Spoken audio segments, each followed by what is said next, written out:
Well, good evening, everyone, and welcome to the Unexpected Law Project Christmas special. I'm very pleased to be here this evening with Clive Lewis MP for Norwich South, and my new law crush, Dr. Halima Begum of the Runnymede Trust. So when we first launched this case, it was a couple of weeks ago, I talked to Times Radio about it. And I wanted, as I always do, not to be too sort of partisan in the way in which I approach the issue. And fundamentally what I said to them was, look, we all remember Tony's cronies. And indeed, the leading case on the subject is a case about the then Lord Chancellor, Lord Irvine of Lairg's decision to appoint a solicitor friend of his as his special advisor without open competition, and that was challenged at the time. So, of course, I said it's not something that's a particular disease of the Conservative Party. And I sort of thought, as I was on air, I thought, actually, now, for anyone to raise the notion of one needing to go through open competition before appointing a special advisor, I mean, you'd be laughed out of the strangers' bar at the Commons. Things have moved on a great deal. And what we are seeing now, especially during the course of the pandemic, is pretty much every appointment of any importance being made without open competition. Now, the particular appointments that are the particular subject of this challenge are Kate Bingham, who Gabriel Pogrund has written about at great length in successive weeks in the Sunday Times, and I think there may even be more to come on Ms. Bingham. Dido Harding, known to all of us, and Mike Coop, who is a former colleague of Ms. Harding's.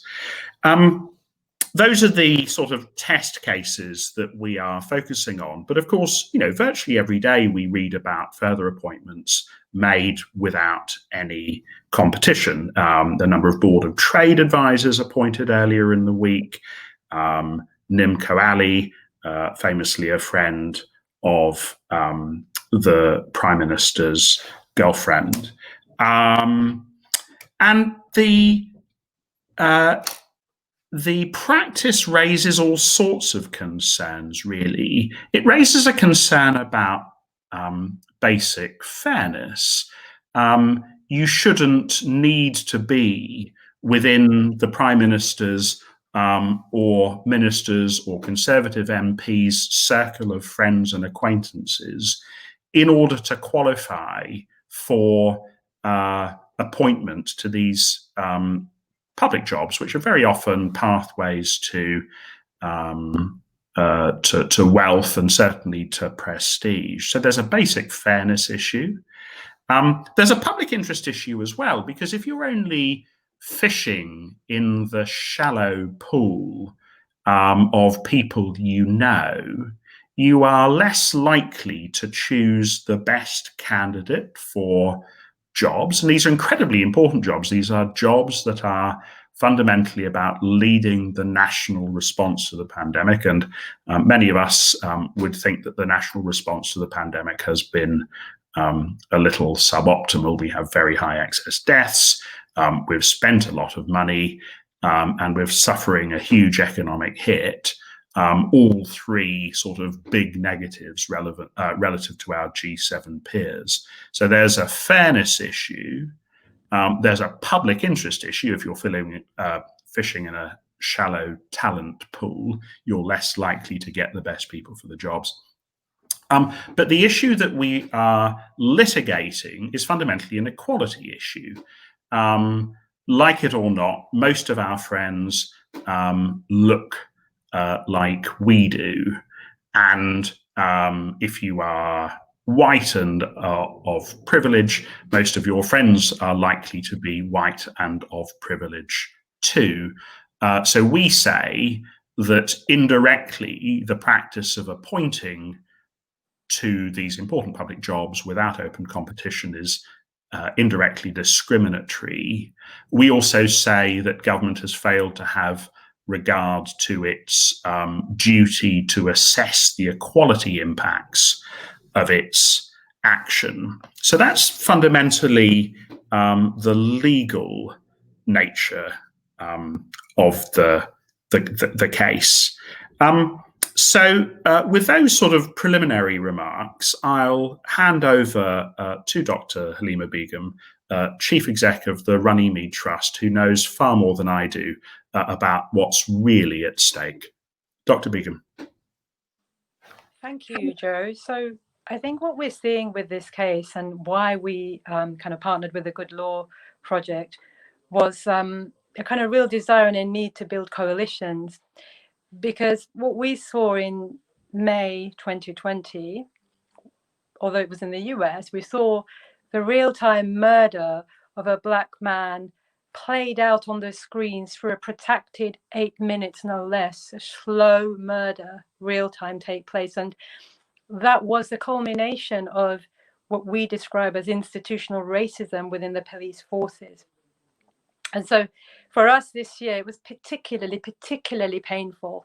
And we are reflecting very hard on how it is that we can fundamentally change society as it is now, not in the next generation or two, but right now, as a result of being triggered around the fact that this sort of murder could take place in 2020. So when Joe, you approached us, I mean, we're obviously living and breathing these issues every day, but what fundamentally was very clear to us was that equalities is no longer something that sits on the margins, that occasionally Cinderella gets to go to the ball. Actually, equalities is front and center of British society and what we want to see happen in British society in terms of progression, in terms of meritocracy, in terms of applying the rule of law. So while you went through, I suppose, 3 reasons from a legal perspective as to why this case was so important: fairness, public interest, and equalities, we fundamentally felt that equalities is always at the heart of fairness and public interest in general. So whenever we look at issues around inequalities and racial inequalities, for example, say with COVID, right?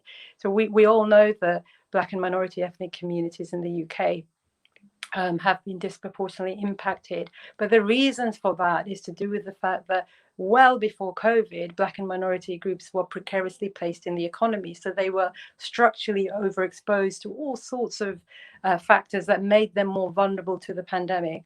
So equalities never really exists in a vacuum. It happens to be compounded by all sorts of other inequalities in the workplace or in society.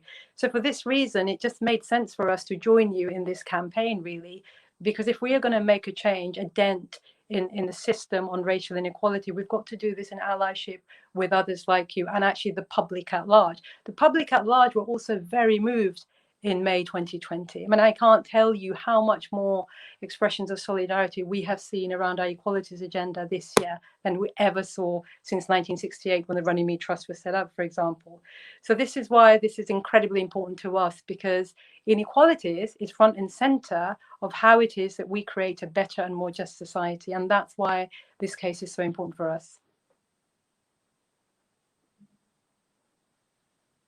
Clive, please to you for your thoughts on the litigation. So, I mean, what I wanted to do was I wanted to try and bring this back to a kind of broader. I mean, what you're doing is really important. First thing is, thank you for what you're doing. It's necessary, and it's got my full support, and I think the support of many others in Parliament. It's going to open up political opportunities for us to be able to hold the government to account. But I wanted to kind of look at some of the bigger things around this. Around, I think, as shocking as this is, and we can find particular examples of what we call democracy or corruption, or however we want to label it. I think what I find even more shocking is that this is actually the norm in our political system. And so I want to talk a little bit about that, if that's possible, in the opening statement, opening kind of words. I think we need to see this scandal around COVID-19 contracts and who's been employed as well, for what it really is. And that is not an aberration, but it is the norm. And it may be more visible, certainly in part because of the work being done by organisations like Runnymede and the Good Law Project to raise this issue. I'm afraid to say that this is actually a symptom of a much bigger problem, and that this is the crisis of democracy and political institutions that just simply aren't fit for purpose. Now, we have a political system that has, for the last 40 years, been serving the interests of a small few at the expense of the public. And I think we need we need root and branch reform that will reorientate the state so that it starts serving people before profit. And that links in with who's been employed, why they've been employed, and the opportunities that opens up for them and their networks. So, I mean, if we look at the World Bank definition of corruption, which I think is quite interesting, it basically is this: the abuse of the public office for private gain. But I think you can think about corruption in a wider context, in a broader way, in the distortion and subversion of the public realm in the service of private interests. That's from the leading expert on democracy, David Beaton. That's how he describes it. However, I would on a personal note add that when you have an economy that is inherently based on exploitation and extraction, and of the exploitation of people and labor and the environment, and how you define corruption, which I think what you're doing is part and parcel of, is a movable feast. I think we also need to acknowledge that part of the hesitancy to label what we're seeing as corruption is because the narrative that dominate our understanding of what corruption is are deeply rooted in a colonial mindset. Corruption is seen as something that foreign governments do, and it can justify intervention by very self-assured, morally righteous countries like the UK. So if we look at the National Audit Office, they revealed that there's a serious lack of transparency in the COVID procurement process, and also in how they're employing people, who's getting these contracts. If you look at scrutiny of the government's lack of transparency around its contracting processes, it's also led to increasing evidence of cronyism and democracy, as you already mentioned, and confirmation that a high-profile lane for contract access to those connected to ministers and MPs who are fast-tracked. We know there are hundreds of contracts where have been handed to Tory friends and donors that have totaled 1.5 billion. And I think again, who they employ and how they employ is again integral to that. I think just today, there's an analysis published by the Labour Party has found that 10 COVID contracts worth 500 billion in total have been handed to companies either listed in tax havens or with a parent company listed in a tax haven. So those who are gaining financially aren't even contributing to this country. And I think I'll finish on this very quick point. It's uncomfortable for my own party as well, and I think this kind of talks to a wider issue. These contracts and how they've been dealt with. I think you picked up on this at the beginning, Joe, aren't anything new. And what I would do, looking at the financial aspect again, I would say the last time the kind of spending of this scale and behaviour of this scale happened in government was in 2008, when Alistair Darling, by his own admission, admitted that over a Balti, him, a handful of civil servants and some elite bankers basically awarded themselves £500 billion of public money before Parliament had even heard of it or scrutinised it. So I think we've got a deeper problem here. It's part of that crisis of democracy. Our institutions have been eroded over the last 40 years. Our ability to hold to account government activity and actions has been eroded. And I think what you're doing is you're beginning to chip away at that. And I think this case will begin to unveil that and lift the lid on that. And I think that's extremely important politically. Thank you very much, Clive. And I was really interested to hear you say that corruption is what foreign governments do, because just a couple of weeks ago, I had a lengthy conversation with a doctoral student who was looking at relative corruption in the healthcare systems of the United Kingdom and Nigeria. And her assessment was that things, in fact, are better in Nigeria than they are here. And her assessment is predicated upon the fact that in Nigeria, they recognize that they have a problem, whereas in the United Kingdom, we continue to kid ourselves that we don't. Everyone who's watching, we'd be very, very pleased to receive your questions. You can type those questions into Facebook. You can reply to our tweets. We have moderators watching both of those channels. We will take those questions. We hope we get lots of them. We hope we get difficult ones. I like the difficult ones anyway. We also have some pre-prepared, pre-submitted questions, I should say. And the first is from Michael, who asks, what next if the outcome is favourable? what's the next course? Could there be criminal proceedings? Might those appointed be forced to resign? Dr. Begum, what would you like to see happening in consequence of a successful outcome to this litigation?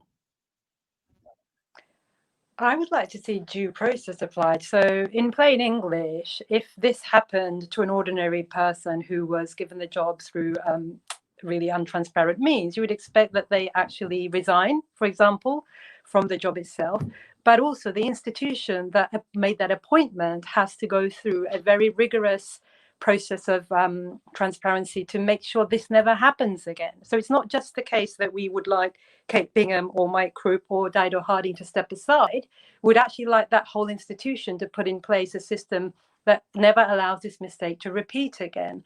So I would like more than a resignation. I would actually like that institution to replenish and clean itself so that we can get on with the business of a meritocracy. And Clive, your thoughts? I'm a little bit more pessimistic. What I would like to see happen is exactly what Halima just said then, which is for there to be systemic change to how government operates in terms of transparency, in terms of accountability. I think it's quite clear now that fear, shame, embarrassment, these are no longer brakes on government behavior. In the past, I think they had some traction on government. You know, people could maybe resign in dishonor over something they've done. That just, I think, kind of post-Trump, that just no longer applies, it feels to me at the moment. And so we're in a different place. So that means that we are going to rely increasingly on judicial judgments, and also on, I would argue, you know, building new institutions that can hold them to account. Do I think this will happen? Look, I'm really concerned. I mean, you've got a government that's already reviewing judicial reviews. It feels to me that, you know, just like in the US, just like in Poland, just like in Hungary, just like in Turkey, what this government is doing bit by bit, it's beginning to think, well, we want to stop people like you being able to hold us to account even in the courts. Now, you're going to do this before those changes come in, hopefully. And I would like to see that transformational change. I'm not going to hold my breath that that's going to happen. And I think you have a government that holds due process in contempt, as you know, as demonstrated by Priti Patel last week and the Jamaica 50 flight. It's deeply troubling. You get a sense, don't you, of how deep down the rabbit hole you are when you stop to ask the question, is this some mad utopia that the Runnymede Trust and the Good Law Project want? A mad utopia where people apply for important jobs to which power and prestige attached, important jobs paid with public money, and they apply and they are appointed through open competition rather than because they are proximate to those in power. I mean, you know, it shouldn't feel like some lunatic undergraduate utopia. It should feel like something that is relatively straightforward. So we are optimistic, actually, about this case. We do think that this is one of the few bits of litigation that really could deliver transformational change to the way in which the public sector operates. And we think it could be very important indeed. I mean, I'm never focused, just to go back specifically to Michael's exact question, on criminal proceedings, on whether people should be forced to resign. I think, like both Clive and Dr. Begum, what I'm really interested in is systemic change, systemic improvement. I want to restore the pre-lapsarian world in which we cared about what we all understand to be good governance, and I'm optimistic we'll get there. The next question is from Daniel. How do we make the public sit up and take notice of what's going on? And that's very much a question not for a grey-haired tax lawyer like me, but for a vibrant campaigning politician like you, Clive Lewis. I think the way that you make the public sit up and take notice of what's going on is pretty much along the lines. I mean, I think your court case is going to generate media publicity. That's fantastic. But I think the kind of laser-like focus, forensic focus, which, you know, Keir Starmer as leader of the opposition and with his background training in the kind of legal world, and all the other front bench ministers in their department should be closely looking at this, because this is about trust in government. It's, you know, we've just seen the rise of populism, and we are continuing to see the rise of kind of authoritarian stroke populist politics around the world. Making sure that people have faith and trust in the democratic process is really important, because otherwise, if people begin to lose that faith, then people start to look for alternatives, which are perhaps a lot less savory. So I think one of the ways that we do this is by making sure that we do this across the board. You know, we can focus on a couple of key individuals as you are now, but this whole issue about transparency, about renewal of our democracy, it's not just what's in the party political interest. It's good for our country. It's good for our democracy. And there's something, whether I agree with this or not, but there's something, you know, you can spin it as something uniquely British and fantastic, and, you know, we're proud of our democracy and we want it. I'm a bit more of a cynic. I would actually say, Joe, that, you know, if you look at the social networks, the Eton networks, the private school networks, the white boardrooms, the white police force, senior management, if you look around the institutions of the BBC and others, you will see that they're extremely, you know, white, and they're extremely middle to upper class. And I think there's something in here. What you're doing is you're putting in the building blocks for us to be able to say, well, how do we change that? How do we make sure it is fair, it is transparent? I mean, you used the word meritocracy. But how do we ensure that there's, you know, social justice runs through those appointments? Because that gives people that confidence in the political system, confidence in the economy, confidence in the fact that, you know, that if you have the ability, you can go as far as you need to. At the moment, I don't think that exists. And it's not just in politics. It's not just in procurement, not just in the jobs at the top. It runs throughout society. And I think a lot of people understand that. So what you're doing is you're taking that on in a very high profile way. And I think that's something that politicians like me and others across civil society can take and run with to show just how far we have fallen and how far we continue to fall. We're entering into a new realm, if you want. It's never been perfect, but we're heading off into an area where I think it's getting critical, if you want, in terms of people's confidence and trust in the system. Thanks, Clive. So we very much need the messaging, but Halima, you'd probably say that we also need to explain to people how this practice is negatively impacting the makeup of the powerful posts in civil society. You'd probably want to provide us with the data. And what does that tell us? So I think it builds on Clive's point that, you know, these appointments are essentially chipping away at a system that we've spent a long time building that's based on fairness and due process, and a system that also makes it possible for groups that are otherwise unrepresented or marginalized in some way to have a bite at the cherry. So we're not there yet. I mean, even with equal opportunities, it's not easy for minorities to have a bite at that cherry, but it's a start. And we were on our way to building a system that was more equitable, not just equal, because everybody is equal before the law in the UK, for example, but we still know that discrimination exists in the workplace. We still know that sexism exists in the workplace. And our data tells us that Black and minority people, or women in general, have to work twice as hard to actually get to the same jobs and make it to the top of an organization. So we were on that process of creating a better, fair meritocracy system that allows us to succeed. And it's hard enough, right? So you have young Black people who are twice as qualified and still don't get their job. And once they're in the job, they don't get to a leadership position. And we are looking at all sorts of reasons and constraints as to why that might be happening, for example. So when the government comes along and starts to erode the very basis of a good and a just society, it really worries us. But it's not just a case of race, by the way, as Clive was hinting. At least in the law, there is the Equalities Act 2010 that makes it illegal to recruit in discriminatory ways. But there's also the class issue. Like, to this day, I'm not quite sure, Joe, and you might be a better expert in this. How do you ensure that working class people are not discriminated against, for example. So when the Prime Minister appoints people that look like his social set, that go to Eton, that actually go horse riding with him or fox hunting, as the case may be, what is it that white working class people can use within the legal system that allows fairness and meritocracy for themselves?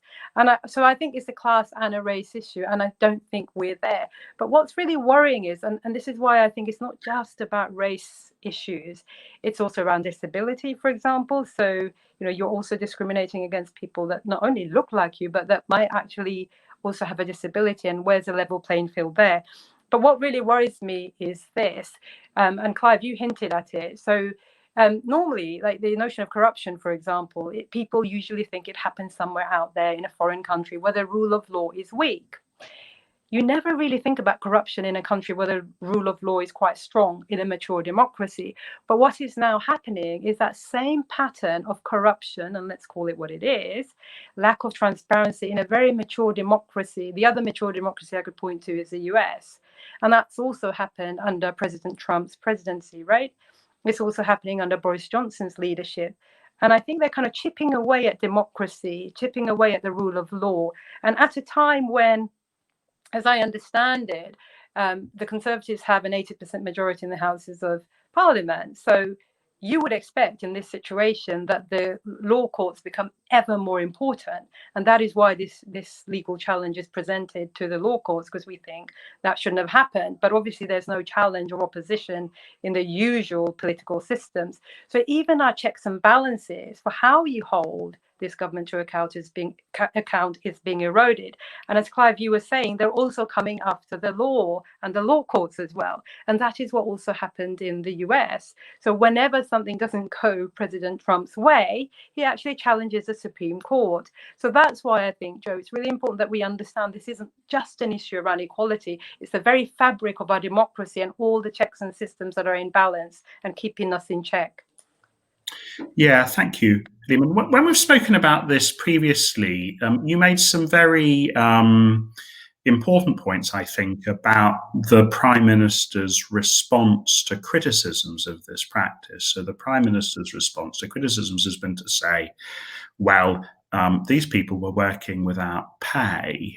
But of course, that ability to work without pay is an ability reserved to those who can afford to work without pay. So if you are taking into account someone's propensity to do a job without a salary, then again, you are entrenching social inequality. And of course, any analysis of structural unfairness that isn't an intersectional analysis is bound to be flawed. Of course, all of the protected strands in the equalities legislation suffer particular types of disadvantage, but sometimes that disadvantage is compensated for by other advantage. And Halima, you make the very good point that one of the strands of disadvantage that isn't protected by that legislation is social class. I'm probably about to get myself into trouble when I say this, but whenever I review CVs, I always look for people who went to state schools, who went to comprehensives, who clawed their way up by the strength of their right arm, because I know how much more difficult it is to overcome that type of structural inequality. And it's pretty frightening to me that the Prime Minister doesn't recognize that he is embedding class privilege when he talks about these really, really important jobs being held by people who want to work without a salary. Apparently I'm losing sound. We've got you back. You've got me back. Oh, that's a pity. I thought that was one of my better answers. Clive, can I yeah, I feel like the arch skeptic and cynic here. I mean, I kind of feel you shouldn't be too disappointed. You shouldn't be disappointed at all in terms of what Boris Johnson. I mean, there's an old saying on the left that we're told that we commit class war on the left, that we're all constantly banging on about class war. But the people who've been far better and far more successful at waging class war are the right, are the Tories, are the Conservative government. And I really don't feel that Boris Johnson has any qualms whatsoever about doing this. And the point I wanted to pick up on was, you can see one of the kind of, also always a microcosm, a foretaste of what we're seeing now in these appointments. You can see in the academy chain system of schools. And it's not always associated with, handing out big amounts of money. But what you saw was a kind of kleptocratic approach to appointment. So what you do is you appoint people in your social circle to key roles in that academy chain, for which there is a modest salary attached, but then which other benefits accrue when you can then, through family context, you can then outsource other business interests to your brother-in-law. And I know people in my own home, in my own constituency, that have drawn these kind of fantastic charts which show the people who've been appointed without literally any kind of due process, or process that we would agree that was transparent and necessary. And you can see these charts of the kind of financial flows and the family and friendship and social circles and how they kind of peter down into the structure of the system. And there's now someone who's being proposed as a children's commissioner from an organization called the Inspiration Trust, who I think kind of perfectly show how this operates, how it works. And I think if you want to understand this government, it has no qualms about that. It was set in motion by the last Conservative administration under David Cameron, and it's gathered steam and pace, and it's almost enabled this next phase to take place. And we're now seeing the next phase. It's been built on top of the last 10 years and on the last 30 years before that.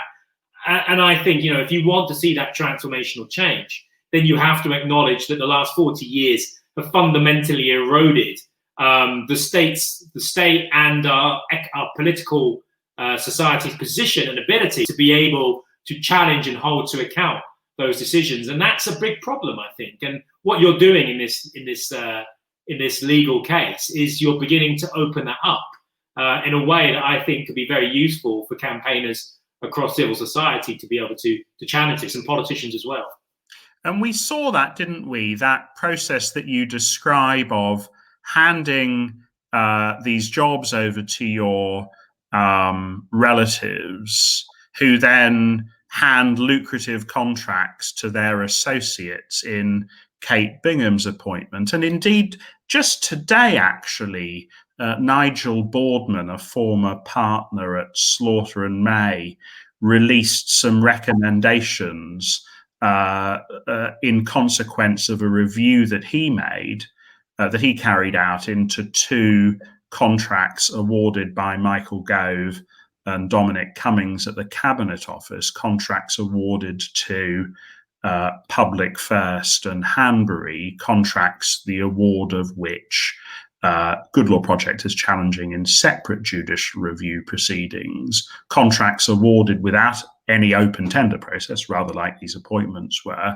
and contracts awarded at what looks to us to be very substantial overvalues. And although we only have Nigel Boardman's recommendations, if you proceed from the premise that he's not recommending that which doesn't need to be done because it's already done, reading between the lines, you can see that what he's found is, if you'll forgive me, a bit of a shit show.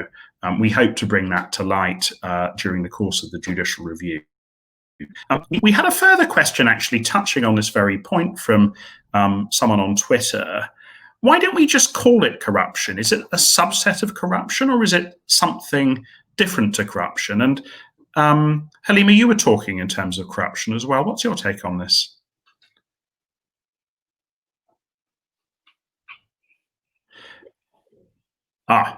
Always use them for developing countries, and I can think of a few other words like that. But there's a class word, we never want to use it. There's a corruption word, we never want to use it in the UK.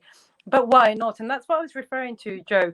There's an assumption that corruption only happens in developing countries where there is no rule of law. But the idea of corruption happening in the UK in a very mature democracy is unheard of, because if that is the case, the whole foundation, the basis of development and progress in the civilized West, for example, comes unstuck, doesn't it? So I think there's a real reluctance to refer to corruption in mature democracies, Western economies, because of this reason. But what this does is it allows the public to be lulled into thinking that we do live in a fair, due process-led society, when in fact we don't. So it's very important, actually, that the media plays a certain role here. I mean, one of the previous questions was how do you get the public to sit up and listen? Well, actually, if the media were to use the C word and call it what it is, I think the public will be outraged. So there's something about the media in this country that's more responsive to, the royal family's antics rather than the fact that democracy is being eroded. If the media actually stepped into this space and thought about what it takes to still retain a vibrant democracy, I think the public would stand up. So this is a form of corruption, I would say. I used to work in international development up until this job, actually, and there was a running joke in lots of developing country circles where there's an annual league table known as the kind of index on transparency.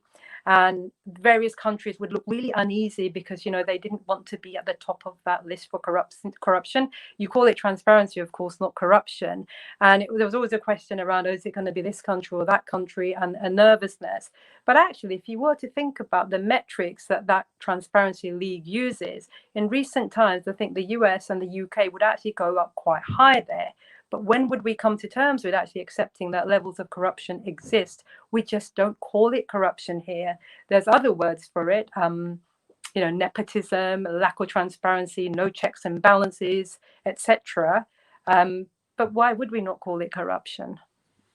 And Clive, do you have a sense that perhaps what happens here is the sort of thing that we're so ready to call out in other countries, but we don't call it out here either because we're complacent or because it happens in a slightly politer form?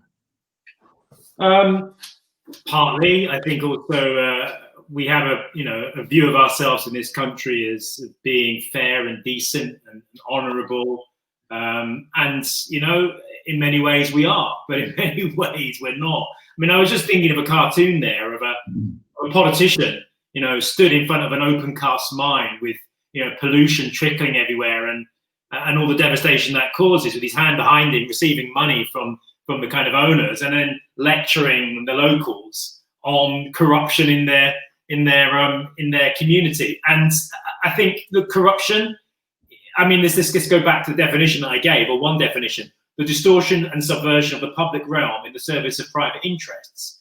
I would argue that your court case is an open and shut case in that sense, but it's not. I'm not the judge. But again, the issue of corruption, what I was trying to pick up in my opening remarks was when you have an economic system which relies on exploitation of natural resources, of public resources, of people, then the term corruption is an interesting term and phrase, because the very fabric of the system in which your economy your political economy is operating is exploited, is corrupt in many ways, I'm afraid to say. So, I think it's a relative term, but even by those relative standards, I'm afraid to say that yes, this is corruption. And that, if you're going to call a spade, it definitely is. I think it's easier to point the finger, and there are various reasons for this, at those, natives over there being corrupt and not doing things in the right way. I mean, I just think we've refined it into a far more efficient way, which means that, I mean, the media, I've also noticed, and I've seen on social media people kind of saying, why are we calling it chmocracy and so on? And I've picked up on that, and I think they're right. Corruption, I think, will make people sit up. Let's call Boris Johnson and his government corrupt if we think that's the case. But I think, it's very easy again to point our fingers at just the Tories. But as I pointed out as well, there's a problem with our political economy that's been there for a long time.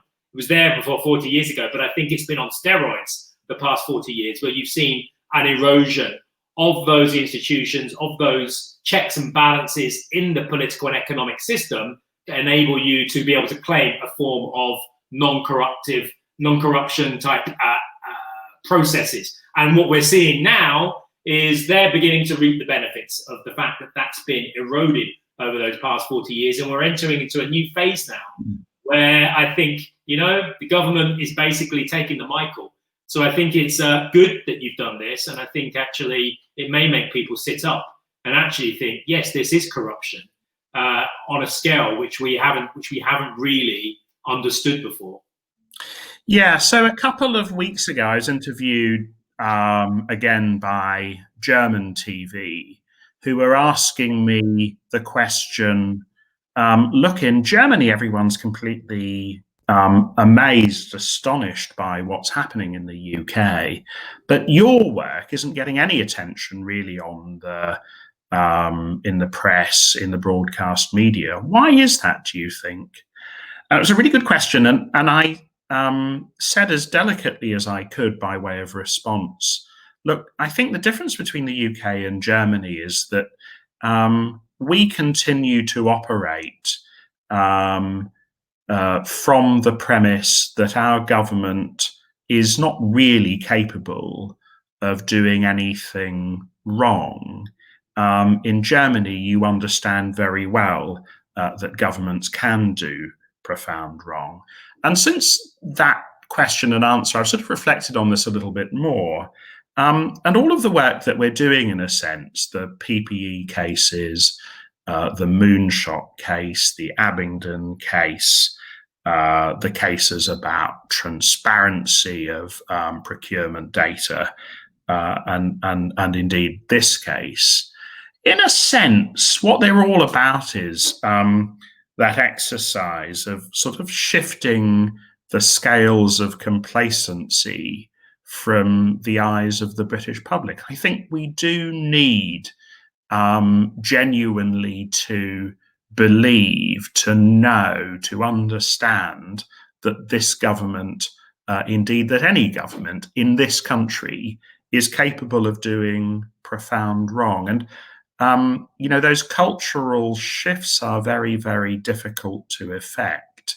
But I think that once those scales fall away, if we can help dislodge them, we will find a much more inquisitive press and a government that suffers in a meaningful way the political consequences of its misactions in ways that this government does not. So I'm now going to move to the questions that have been submitted via Facebook or Twitter. And the first question that we've had is one from Jen. Is there any chance of getting some of the money back?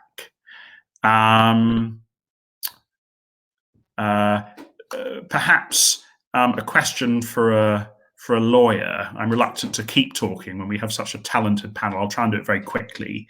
The answer is it's really difficult to know, actually, because if we go for the money, if we go for sort of refunds, we jeopardize our existence.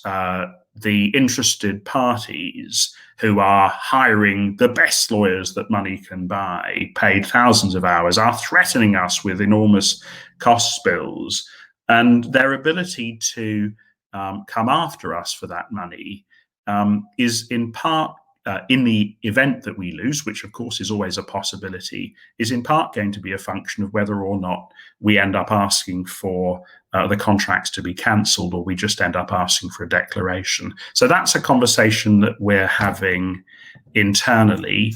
It's not impossible that that is what we will ask for, and we obviously are very confident about some of these contracts, but I can't promise that it's where we'll end up either. And then there's a question from Anne, which thankfully will give me reason to shut up, which is whether the case covers age, disability, and gender equality as well as race. Dr. Begum. So I mean, that's why I was saying that it should actually cover disabilities, and it should cover other areas of protected characteristics. I mean, the Equalities Act does cover that. It's just that we thought when we had this dialogue, Joe, the Good Law Project and Runnymede Trust, that we wanted to go down this road at this precise moment, because those specific hires, the 4 that we mentioned, are all responsible for leading us out of this pandemic.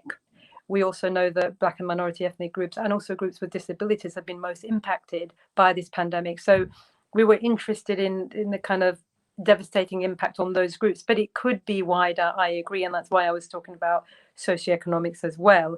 Gender, I'm less sure about, because obviously I don't think gender is really as relevant here, because when you look at who these people are, you know, they I don't think you can see the gender case as clear cut, but you can see it in terms of race, class, and disability, for example. But your wider point, Joe, when you talked about the scales falling a little bit and the public might kind of wake up one day if the press did its job, I think the scales have fallen away on racial injustice. I mean, you only have to remember back to the summer to see what happened. And those of us who also know that the state isn't so good to minorities, so the scales had already fallen for some of us a lot earlier, but even for those of us who hasn't got the same confidence in the institutions, we were kind of put out when we saw the murder of George Floyd.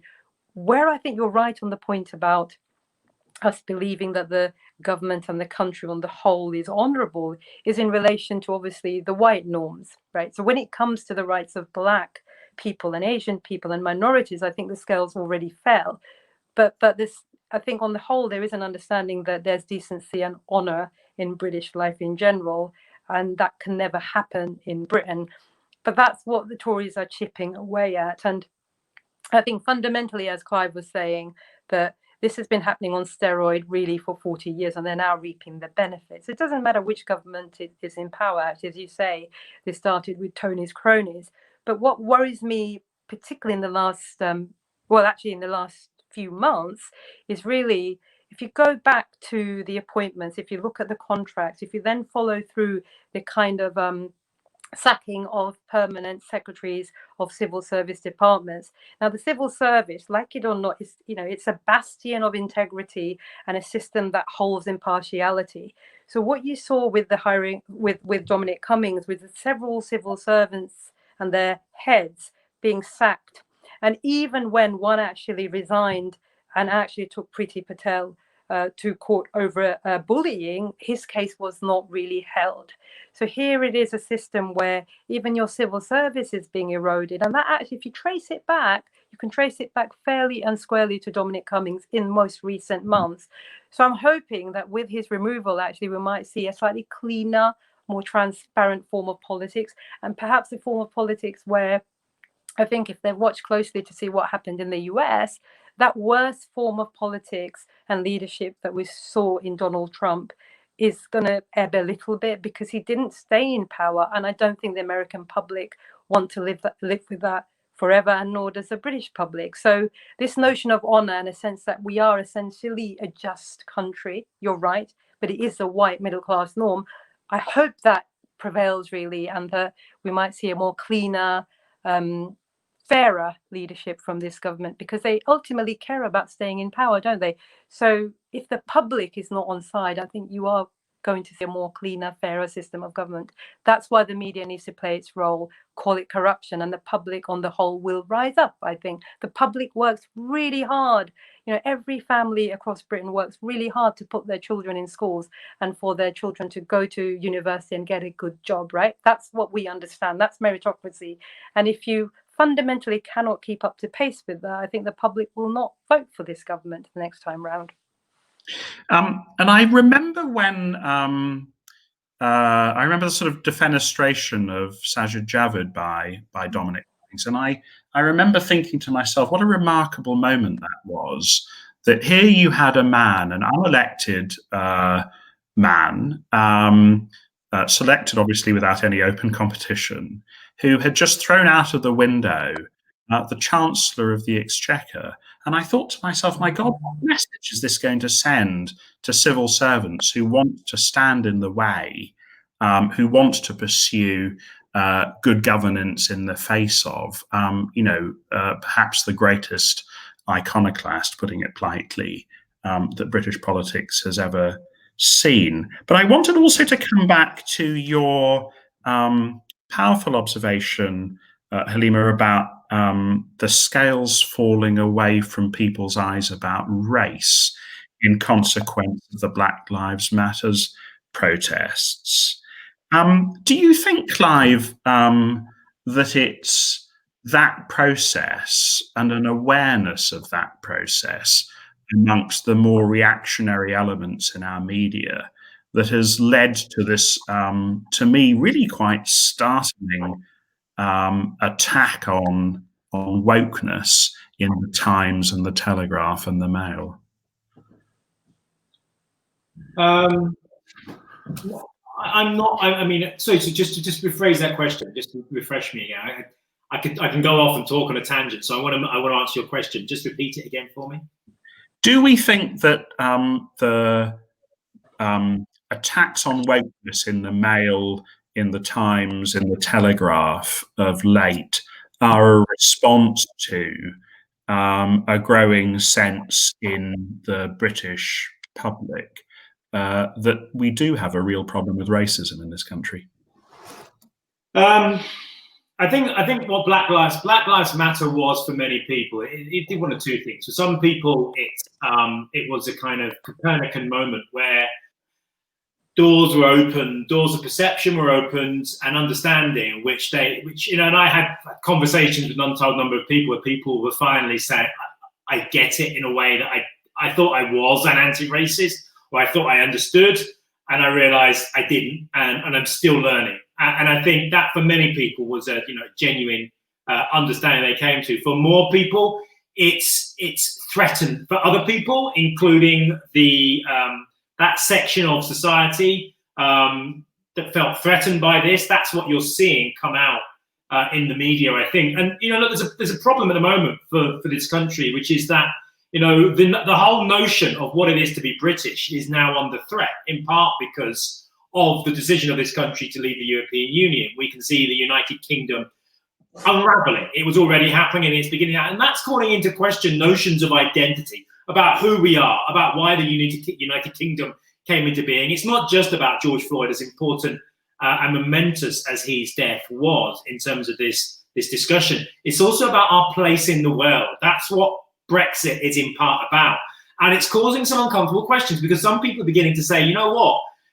Now we're trying to redefine or to define what post-Brexit Britain is. There is a bit of a tug of war going on between those who want to kind of basically go to some kind of Empire 2.0 to talk up, the brilliance of Winston Churchill, the brilliance of empire, all the good that it did, and this is how we go onto the world stage talking about this. And that's a big section of the media. And then there are others who are like, well, that's not quite the reality of modern diverse Britain, which has a kind of myriad of histories, a big part of which are being on the wrong end of colonialism, the wrong end of empire, the wrong end of racism, the wrong end of racial discrimination. We're not quite sure we want to buy into that. And there's a bit of a tug of war going on.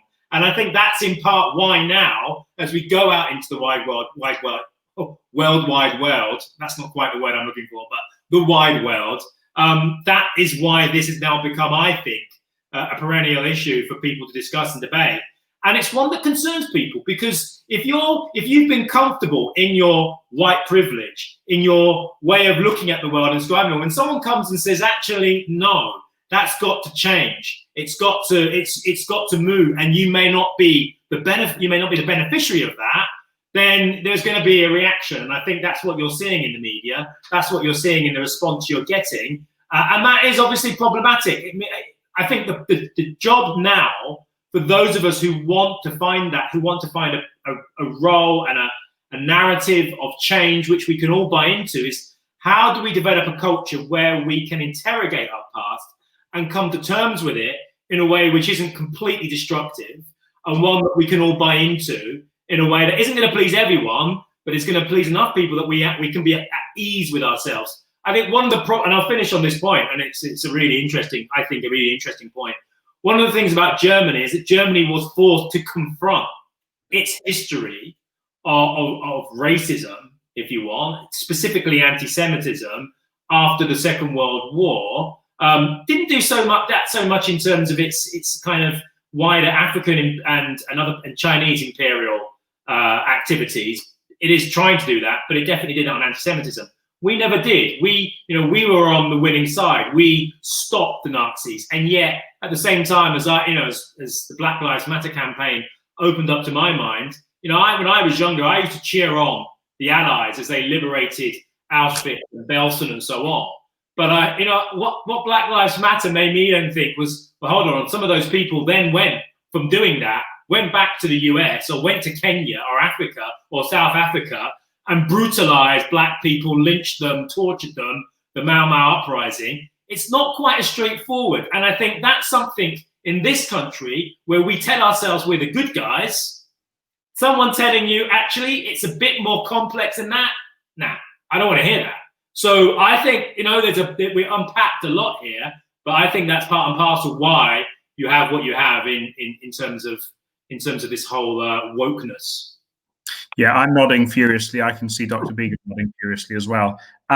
One quick question before I wrap up. It's from Jill, which is, can we explain the process and time frame for the litigation against the government? Well, we should hear very shortly, Jill, that with government's defence to the litigation, I imagine we'll come on for a hearing in the administrative court probably in the first half of 2021.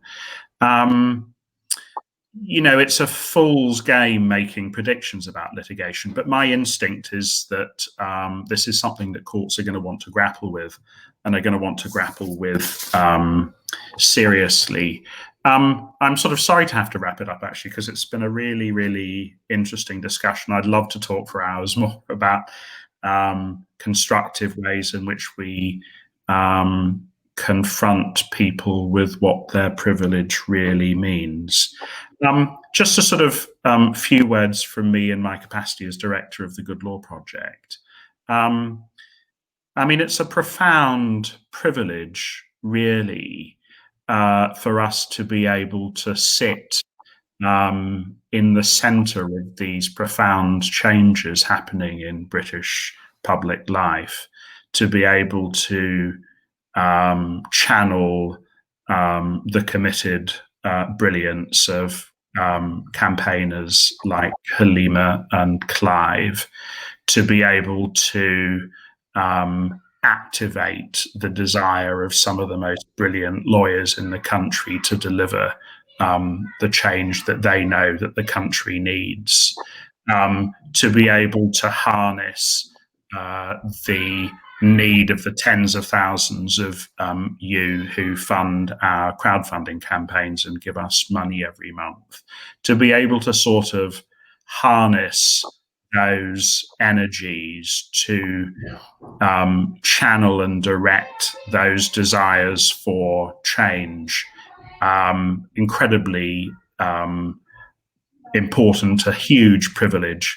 And I'm really, really grateful to everyone who's watching. I'm grateful to Clive and Halima, but I think most of all, I'm grateful to those of you who give the Good Law Project a small sum of money every month that enables me, particularly me, to do the really, really interesting work that I think we're managing to do. So thank you very much to everybody. I'm very grateful.